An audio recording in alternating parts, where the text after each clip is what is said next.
A raíz de la serie que he hecho con los refugiados ucranianos aquí en Asturias, me empecé a hacer un repaso de mi vida. Por supuesto, están invitados ustedes, vean la lista de reproducción de todas las de su propia voz, la serie que estamos haciendo con los ucranianos, quedan 2, son 8 en total. Y luego de allí en adelante queremos hacer un documental, estamos viendo si nos ayudan algunas personas, porque ya saben ustedes que aquí recursos no hay, ¿no? Yo tengo todo menos recursos, tengo proyectos para tirar para arriba, pero no tengo recursos a veces ni para sobrevivir. No, sí, sobrevivo, nunca me he quejado. Sí, como siempre le dije a mi hijo y a mis hijos, no nos falta nada, pero no nos sobra mucho que digamos, afortunadamente gracias a mi trabajo. Pero bueno, decía yo que a raíz de estas conversaciones que tuve con esta gente que se ha reubicado en otro país muy distinto, ¿no? O sea, yo me reubiqué en España, pero para empezar, mi abuelo materno es de aquí, hablo el mismo idioma, ya conocía, no es tan fácil como vente a un idioma distinto, ¿no? Pero lo que concluí, pues, es que mi vida, y muy probablemente la tuya también, la tuya de que me estás midiendo, está formada en gran medida por exilios, refugios, migraciones, reubicaciones voluntarias, reubicaciones forzadas y reubicaciones circunstanciales. Pasaba yo por aquí, me enamoré, me quedé. Y esto no es poco porque en este mundo la irracionalidad hoy pretende popularizar la fantasía de que hay poblaciones puras en distintos países, que hay verdaderos rusos y verdaderos estadounidenses y verdaderos alemanes en países que todos son de fronteras fantasiosas y aleatorias. Las fronteras que tienen los países hoy, sobre todo en Europa, ¿no? Y en África y en el Medio Oriente, cambiaron radicalmente en los últimos 200 años un montón de veces. Y las de Estados Unidos y las de América también. México nunca existió hasta 1821 y luego perdió un cacho, ¿no? Y Estados Unidos existió, pero en un lugar donde estaban otros. Las fronteras son fantasiosas, las fronteras son inventos, y esas fronteras no delimitan poblaciones puras. Pero si tú tienes un nosotros así firme, pues tienes el enemigo inevitable, ellos. Y la construcción de ese nosotros es totalmente imaginario, pero hoy se sustenta el nosotros porque los odiamos a ellos. Y el odio está movilizando muchas cosas. Vamos a empezar por el principio, cuento mi historia. Yo tardé muchos años en descubrir que mi padre, el hombre que yo creía que era mi padre, solamente me había dado el apellido. Mis raíces biológicas, sean las que sean, porque nunca he averiguado quién es mi padre, tampoco me importa, no tenía nada que ver con él. Eso es lo relevante. Lo que viene al caso es que ese señor que me dio el apellido había nacido en Łódź, Polonia, en 1911 y hacia 1930 había emigrado a México, donde ya tenía 2 hermanos. Él desapareció de mi vida para todo efecto práctico cuando yo tenía 5 años, dejando atrás el apellido, discos de música clásica que influyeron mucho en mí y la historia de su vida que no era poco interesante, sobre todo la primera parte de su vida. Luego estaba don Fernando Huerta Turanzas, mi señor abuelo, que no desaparece, sí no desapareció, y eso que él murió 25 años antes de que yo naciera.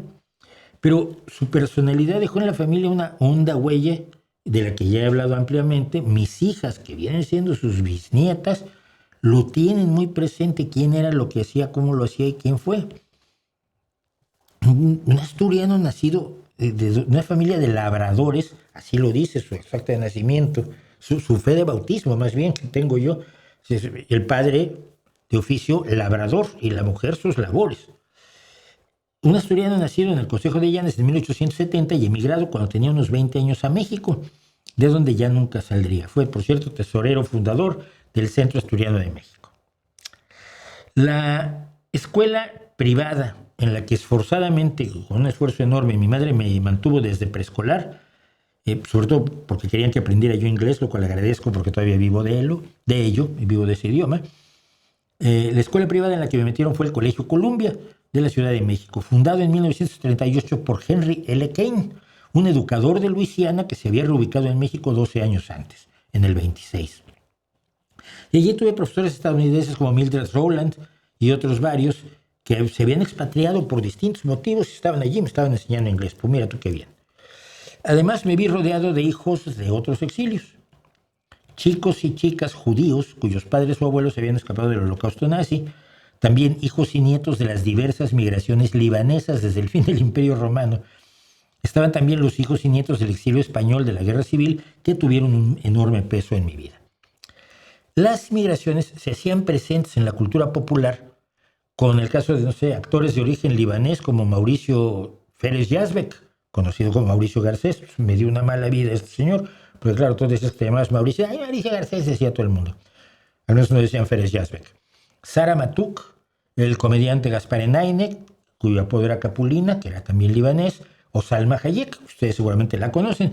De origen judío hubo personajes clave, sobre todo en el cine, directores como Benito Alarraqui o Gregorio Wallerstein, que lo tengo allí, y del exilio español empezamos por Luis Buñuel, por la pintora Remedios Varo, los actores Ángel Garazza o Rosa Quintana, y aquí junto a Remedios Varo tengo a su amiga Leonora Carrington, que era estadounidense, pero también se vino a vivir a México, se fue a vivir a México. Ojo, nosotros, que éramos todavía niños o tempranos adolescentes, nunca identificamos estos nombres como ellos, como extranjeros. Eran mexicanos, no estaban allí. Ángel Garazza hablaba chistoso, pero hablaba como español. Y quizás el que existiera esta gente y fuera parte de nuestra cultura popular fue también educativo. Para cuando yo llegué a la preparatoria, a los 16 años, pasé a estudiar en una escuela fundada y concebida por el exilio español, con el farragoso nombre de Escuela Secundaria y Preparatoria de la Ciudad de México, que ya cambió de nombre al de Colegio Ciudad de México, que más o menos, donde tuve profesores y compañeros exiliados, españoles o sus hijos y nietos, además de estadounidenses como el profesor David Wimborne, altísimo profesor de inglés, 2 metros tenía, que había jugado en los Harlem Globetrotters, incidentalmente era negro, y estaba en México porque pues, allí no lo molestaban porque se había casado con una blanca y tenía 2 hijas mulatas que eran nuestras compañeras de la escuela, ¿no? Otra profesora que había llegado a México luego de ser estalinista militante en Nueva York y casada con uno de los responsables del primer atentado contra Trotsky.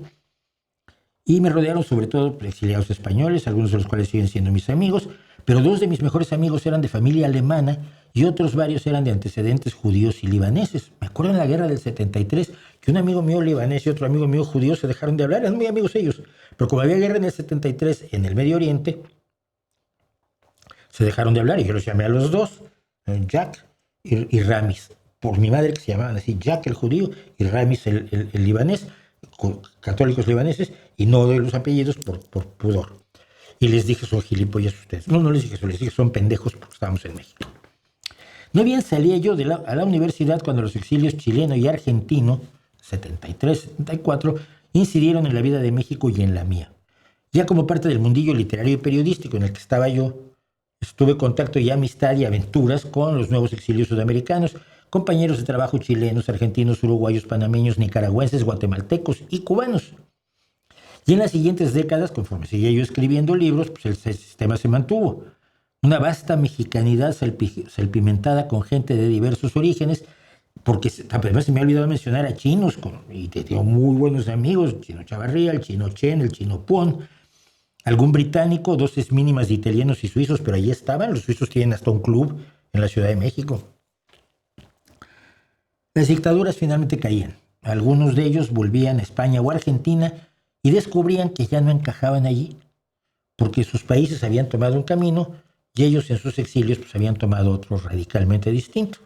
Recuerdo gente que vino a España y regresó a México y dijo, es que no tengo nada ya, si yo hice mi vida 30 años aquí, pues esta es mi vida. E incluso argentinos que no estuvieron más de 10 años en México, sin embargo, ya no veían igual el mundo argentino. No estoy tratando de ser exhaustivo, solo dar ejemplos de cómo, sin jamás habérmelo propuesto, mi vida resulta inexplicable sin todos esos exiliados, migrantes, expatriados, desterrados y turistas que se quedaron porque el sol era tibio y la gente era simpática. Hasta que me tocó emigrar. Cuestiones puramente personales, de esas subjetivas que la razón no sustenta, pero que nos hacen quienes somos, me llevaron a vivir a España.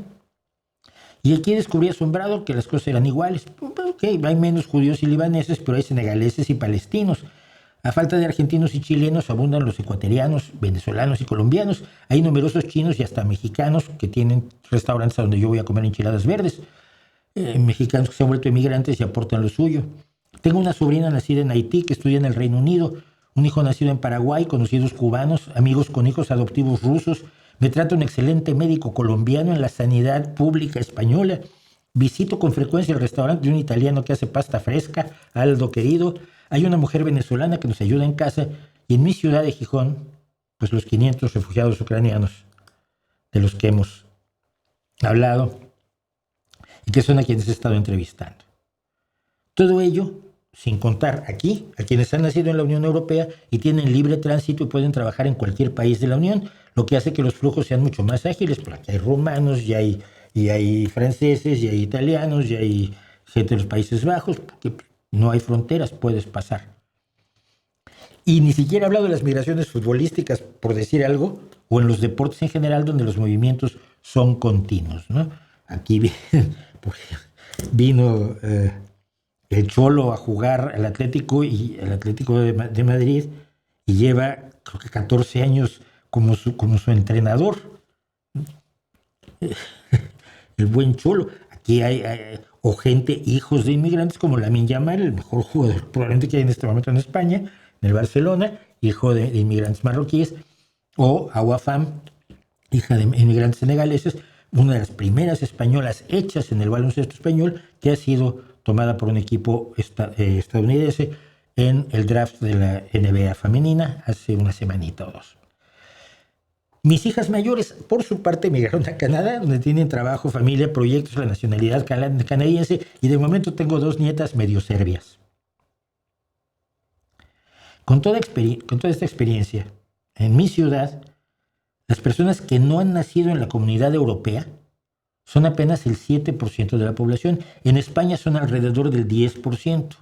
En la Unión Europea también rondan el 10%.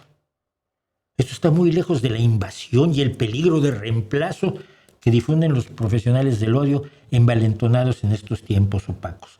Porque ese 10% no es, por supuesto, de nacidos fuera de la Unión Europea, pues no es de terroristas islámicos ni de narcotraficantes. La mayoría son gente de otros países que vienen a vivir con la mayor paz del mundo, algunos con su religión, algunos sin ninguna, algunos con la misma que aquí, pero que no representan en realidad ninguna amenaza, ¿no? O no más amenaza que gente en similares condiciones, pero que hubiera nacido en España. Entonces sobreviene la reflexión lógica. ¿Cómo sería mi vida o la tuya sin esos extranjeros, sin esos otros, sin sus vivencias, sin su cultura? Porque además esos también emigran con sus libros, emigran con sus canciones, emigran con sus bailes, y tú te lees sus libros y lees El Principito sin pensar que estás leyendo un malvado francés que se te ha colado en la casa. Sus ambiciones, sus deseos, sus familias, su gastronomía, toda gastronomía es fusión.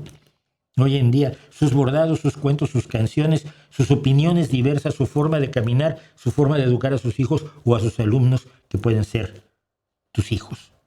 Ante la barbarie ideológica de la política de identidades inventada por una izquierda menesterosa y anticientífica, que no ha hecho sino servir a una derecha repulsiva, reaccionaria e igualmente anticientífica, se alza la realidad de un mundo cuyas fronteras, siempre cambiantes, siempre provisionales, nunca han sido obstáculo para que pasen ellos y se conviertan en parte de nosotros.